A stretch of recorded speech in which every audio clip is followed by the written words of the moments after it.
The middle of the night in Lent in the year 1127.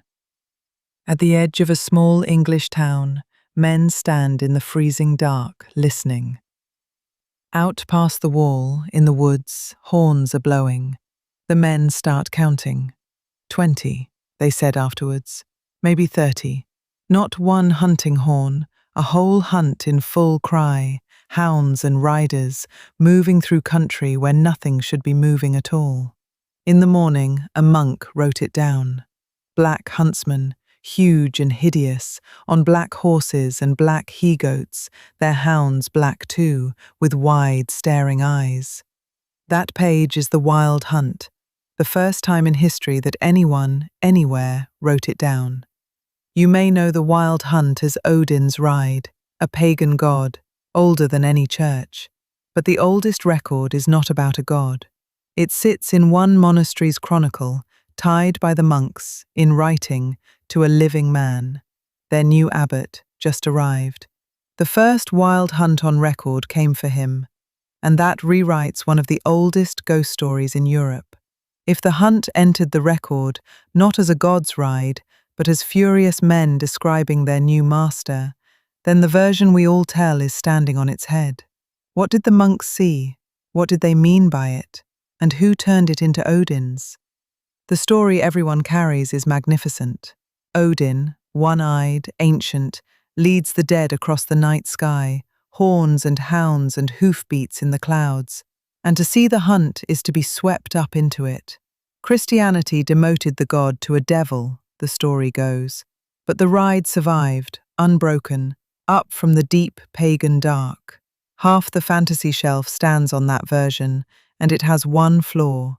Nobody who tells it can point to where it begins. Chase it backwards, past the games, the novels, the Victorian collectors, and the trail ends at no temple, no bonfire, no rune stone. It ends in a monastery's book of years. The book is real, and it still exists.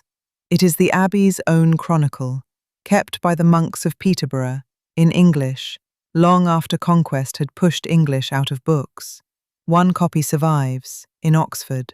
Under the year 1127, a monk of that house wrote down what the town had seen in the abbey's own deer park: the black riders, the he-goats, the hounds with staring eyes.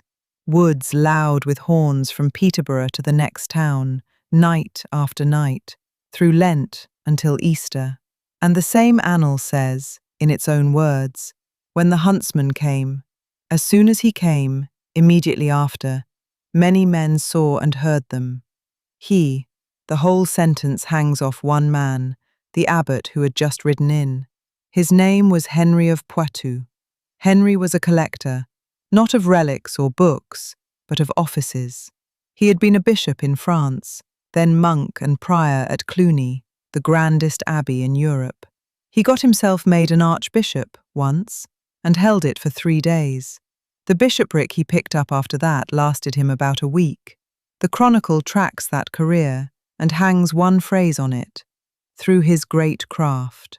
Craft gained him the archbishop's seat, and he justly lost, the same page says, what he had unjustly won. If he could root himself in England, the chronicle says he reckoned, he could have everything he wanted. England came within reach through blood and through a favour. He was the king's kinsman, and when the king needed an inconvenient royal marriage dissolved, Henry was the chief witness who swore it apart. The chronicle is blunt about the price. He was handed the Abbey of Peterborough, and everything it owned. At court, he had pleaded for it as an old man, a broken man, wanting only rest. He was neither. Peterborough could not afford him. 11 years earlier, a fire had eaten nearly the whole monastery, and the town with it. The monks were still rebuilding.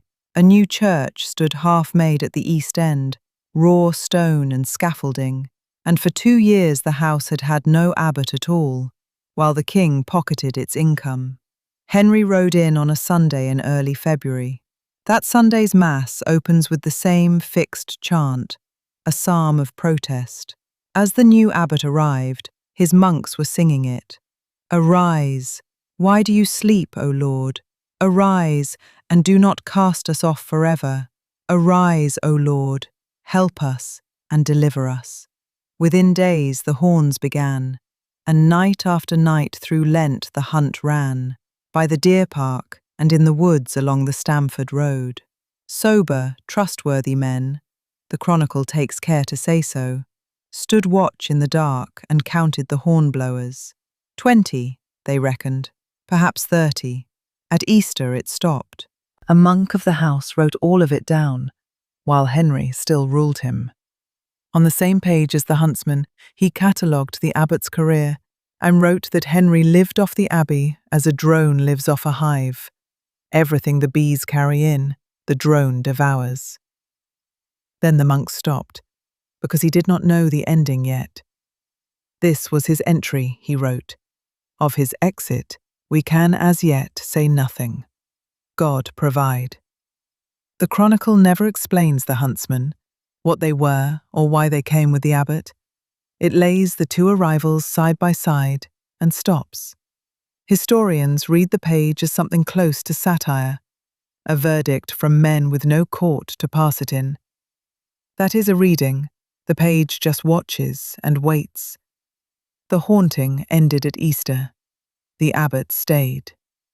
Year after year, whatever Henry could take from Peterborough, from cleric and townsman alike, he sent over the sea. He still held his old abbey in France. The rule was one man, one house, and he kept both, bleeding the new one to feed the old. Then his past pulled him back. The French abbey he still held rose against him. Its monks elected a new abbot the day after midsummer, sang him onto the throne with the bells ringing, and drove Henry out of the gate. The chronicle savours it in one line. In 25 winters, they had never hailed one good day. He ran to Cluny, the great abbey where he had once worn the habit. They took him in, and then they held him. Held so fast, the chronicle says, that he could not move east or west. Cluny wanted payment for the abbey he had lost them, and Henry had one coin left. It was not his to spend. He laid his hand on a holy cross and swore, "Release me to England, and I will deliver you Peterborough, the minster, its lands, everything inside its walls." He kept that oath the only way he knew, which was treacherously. Back in England, he began arranging the handover in secret, and the king, the chronicle says, was very nearly trapped into it. 2 of the king's own bishops caught the shape of the deal and broke it open, and the king finally saw his kinsman whole. Henry tried one last move, his own nephew installed as abbot after him. It failed. The king ordered him to give up Peterborough and leave England. 5 years after the horns first sounded, the schemer was gone, and that summer a new abbot rode up the same road to singing that was meant. The chronicle never mentions the huntsman again. So how does one abbey's grievance become Odin's ride? Slowly, and then suddenly, at one desk. The medieval night was already full of such stories, each with its own shape. A Norman monk wrote down a priest's tale of a parade of the dead, met on a New Year's night. German villages spoke of a furious army in the dark. Parades, armies, hunts, scattered and local and different. Then, in 1835, a German scholar named Jacob Grimm gathered every version he could find and bound them into a single ancient thing. He gave it one name, the Wild Hunt, and set the god Wodan, Odin, at its head. He even drafted in Herne the Hunter, a ghost from a Shakespeare comedy, as its English chief. Grimm's book was so vast and so brilliant that its guesswork hardened into everyone else's fact. The unbroken pagan procession, the one you have heard of, was assembled there. In a study, by lamplight, 700 years after the monks of Peterborough stood counting horns. So go back to the men on the wall, in the freezing dark. Underneath everything the centuries piled on, the first wild hunt on record is not old religion leaking through. It is stranger and more half-built abbey, an abbot nobody could remove, and monks with one power left, the pen that controlled. They conditions to vote him out or sue the king who sent him. So they wrote down what the town saw in the woods around his new home, and set his name in the south breath.